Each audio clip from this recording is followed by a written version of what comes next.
welcome back to my Project 13. Woo!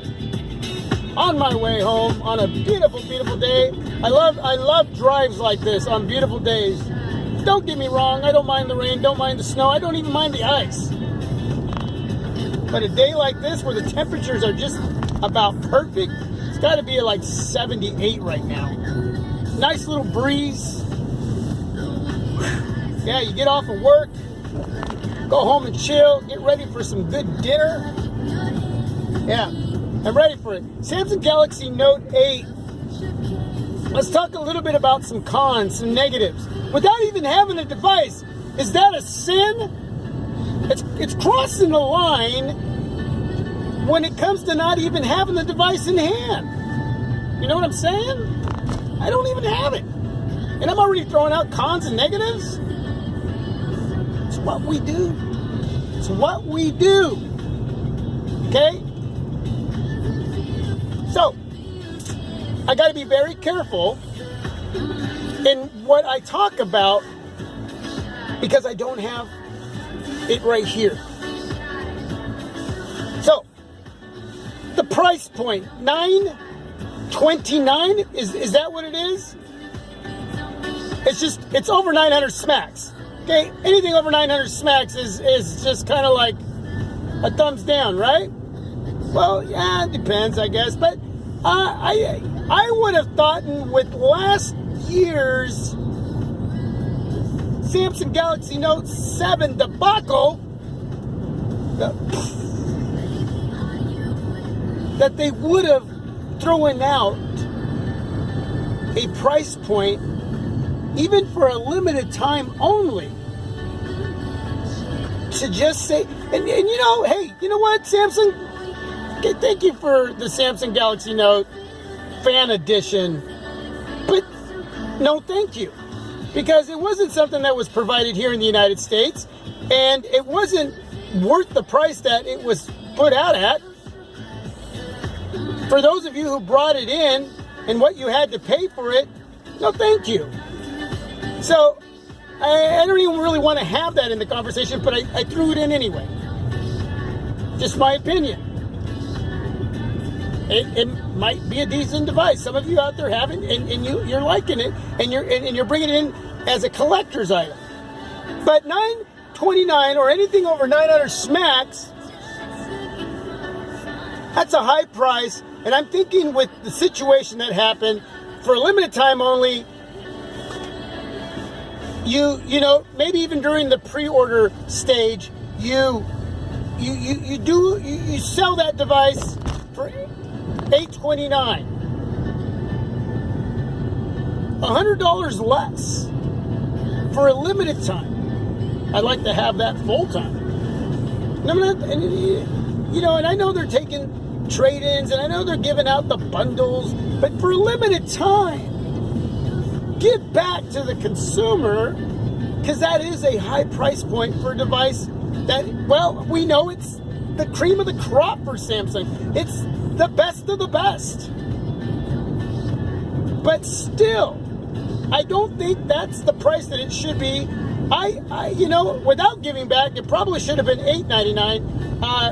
With giving back to the consumer, it should have at least been $829. But that's my opinion. Those are just my thoughts on that. You know, that's just what I'm thinking that they should have done.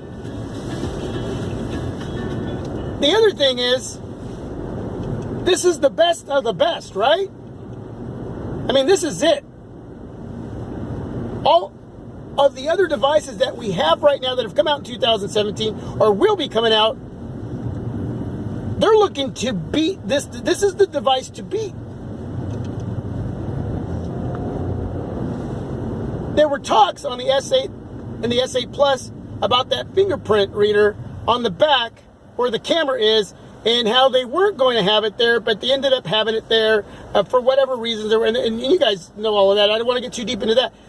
But I think that they, personally, I think, because I don't know, that they could have moved that down below underneath, because they have that beautiful infinity display underneath the cameras. They got too much going on there. It's a crowded house, man. And it doesn't look that great. I'm not a fan of how that looks. I've said that from the beginning. They could have moved that. You're giving me the best of the best, top tier of the year for $929. Anything over 900 smacks, anything close to $1,000. A lot of you are paying taxes, and in different places that you live, what you're paying from $1,000 to $1,400 for this device, depending on where you're living. And you couldn't move the fingerprint reader to give space for the dual cameras and the flash? You couldn't move that aesthetically? This is the top tier device. Let me throw this in there. There's going to be a lot of good being said about this device, and I will eventually give you the positive of this device, whether I bring it in or not, because I'm going to do a lot of homework. And I'm going to look into all of this device on my own, and I'm going to do my best and be wise about how I give you that kind of feedback in a video when I give you the positives. So that'll come. But this is just from the time that this was announced at the event to now, and seeing what you're going to be getting for what you're going to be paying. I have to throw this out there right now. I really feel they should have moved that. It just would have been so, I mean, because the device is big. I like big device, 6.3 inches, and it's wider. And I just think aesthetically having that underneath the cameras, giving it the space that it needs there, just makes the device look so much better, because it is the top tier device for Samsung. And what all other smartphones are going to go out and set out to do is to beat this device.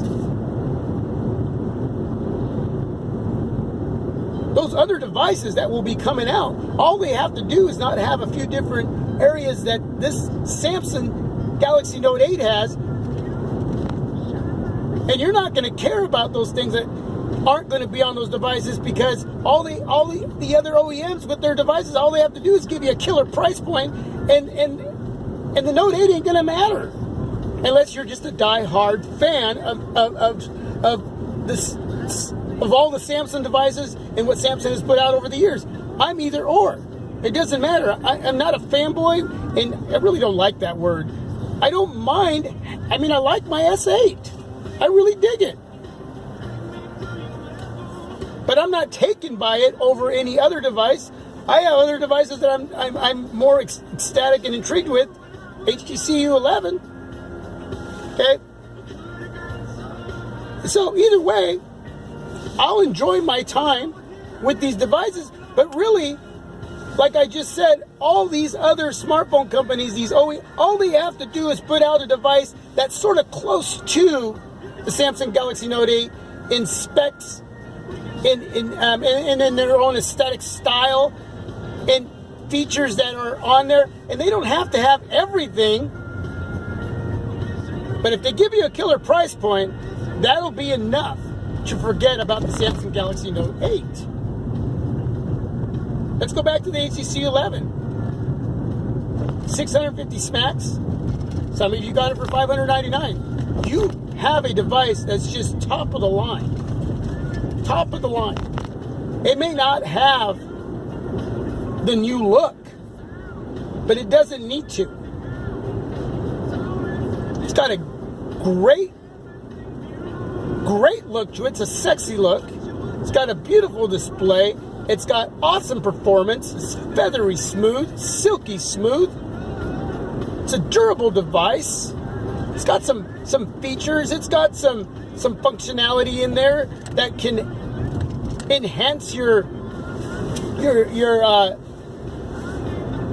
time with that device, out of pocket, in hand, and what you want to do with it. The usability, what's the word I'm looking for? Yeah, just the functionality, man. I guess, yeah, just the functionality of the device is superior in what you're getting from the HTC U11. I'm saying a lot more here than I was going to plan on saying. So when you look at that price point and you look at the Samsung Galaxy Note 8, you're buying a device that most consumers are going to jump on regardless, because like Apple, they know how to market their devices. These names are what they are, man. They are the top dog names when it comes to a smartphone. If I tell somebody I got an HTC 11 at work, you know, if they ask me what smartphone I have and I say the U11, they say, oh, well, what is that? If I say I got the Samsung Galaxy S8, sweet, really? How is it? Is it really good? I bet it's really powerful. I bet it takes great pictures. I bet it shoots great video. Well, see, that's what I'm talking about, man. And they're going to pay that money. The average consumer, whether they have that money or not, they're going to fork it out. They'll find one way or the other, whether it's month by month, they borrow it, they skip a house payment, they're gonna do it. You know, so and that's what I'm talking about. For some of you, the device is just too darn big. You're willing to stay with the S8 and the S8 Plus because you're still going to get a lot of the functionality that you want. You're still going to get the performance you want. Yeah, a little bit of lag and sticky because of that TouchWiz, which the 6 gig of RAM on the Samsung Galaxy Note 8, at this point we're hearing should be the problem healer. That's the answer, is the 6 gig of RAM. We'll wait and see on that because I don't think that necessarily has to do with anything. It's how well the device is optimized and everything coming together and working together. And I don't think just because it has 6 gigs of RAM, that takes away what TouchWiz has been doing for years on Samsung devices. So we'll see. Again, it's not a deal breaker. It's not that bad. On my S8, it's here and there. Yeah, but it, you know, when you do use a device like the LG G6 for me recently and the HTC U11 that just don't get it, it's just smooth. Everything is always smooth. Everything is always buttery. Smooth. How many times can I say smooth? Because it is. I personally don't think, and again, I don't have this device in my hand. I know I'm crossing the line. I know it's a sin to even say this. But until they can prove it, or I might have to prove it by bringing it in. I know some of you go, well, you're going to just bring it in. Bring it in. Bring it in. Right? Bring it in. I'm kind of working on it. We'll see. I never say never. At this point, it's a no, but I never say never. But I don't think that's the answer. We'll wait and see what happens. All I know is that's the history of TouchWiz. I have to go back to what I was saying because I start rambling, and then I throw out a bunch of mumbo jumbo. That's okay, right? We're having a conversation.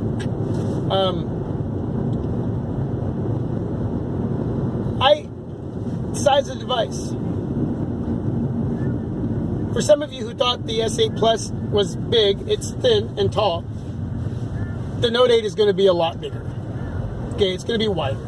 And so that may not be hip with you. You wanted it, but it's just too big. You're gonna stick with the S8 or the S8 Plus. And again, I don't think really you're going to miss much if you're not going to use the pen.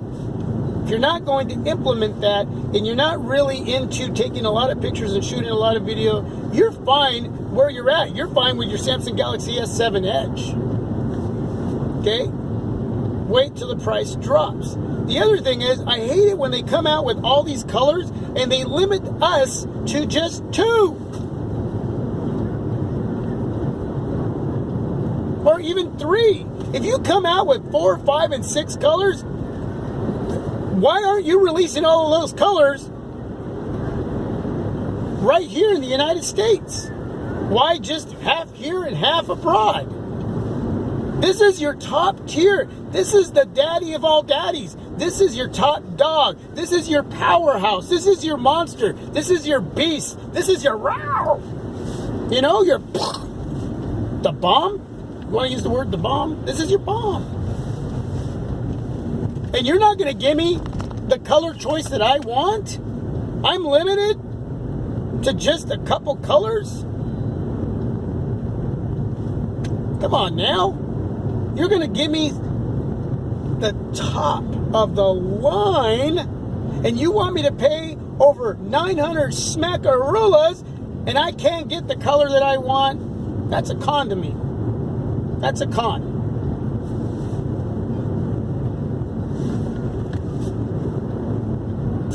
So, but maybe when you get this device in hand, maybe everything I'm talking about goes away because you're just enthralled. You're just smitten. And it just doesn't matter anymore because there it is, and whatever cons there are, maybe it ends up being what everybody is hoping it will be. Again, I still feel like they played it safe. They just did enough. This is a soft con. They just did enough. They sort of stepped it up a notch in certain areas that they've already had on other devices. And then they implemented some new areas. The cameras, I mean, that should be amazing. I'm jumping out there with this one without even taking a picture or shooting any video on that device. I'm going to assume that area is just going to be amazing. So, but is it enough? You tell me. You tell me. Anyway, not a whole lot of con there. But again, I'm just assuming. I'm just talking off the top of my head. I got off work. I wanted to talk about it, make a video and share it with all of you. And see what you have to say about it. Again, this is open for discussion, and all an opinion. We're going to cross the line, and we're going to talk about on whether we agree with what I'm saying or disagree, and who cares, because hey, this is the device you've been waiting for. You've put your money aside, and you're ready for it, and it doesn't matter. Yeah, I mean, maybe it just doesn't matter. Maybe there's enough there that they've stepped it up on and implemented that it's okay. This is, this is the device that you use for your business. And you can't live without a device that has an S Pen that's going to be a quality device. We're not talking about budget mid-range devices that are out there that have pins, stylus pins or whatever. We're talking about the top dog. It's been around for a while now, from the Samsung Galaxy Note all the way through 2, 3, 4, 5, 6. Then, well, the 7, even though it's sort of back at a silly price. But this is it. This is it for the year for Samsung. And if there's anything else that you may consider a con from what you already know, from what you already seen, what you already read, drop it below. This isn't about the good. I mean, there's a lot of good. I like the device. And I mean, I could throw out whether it's the size, whether it's the AMOLED display, the cameras, whether it's waterproofing, whether it's wireless charging, fast. I mean, there's going to be a lot of good. But we're talking about over 900 smackaroos. You know what I'm saying? We're talking about over 900 sacks. Ah! God bless everybody. Again, remember, this is just a conversation, sharing my thoughts. Share yours back with me. I'm out. God bless. Till my next video. This is my Project 13. You are my Project 13. I'm out. Peace.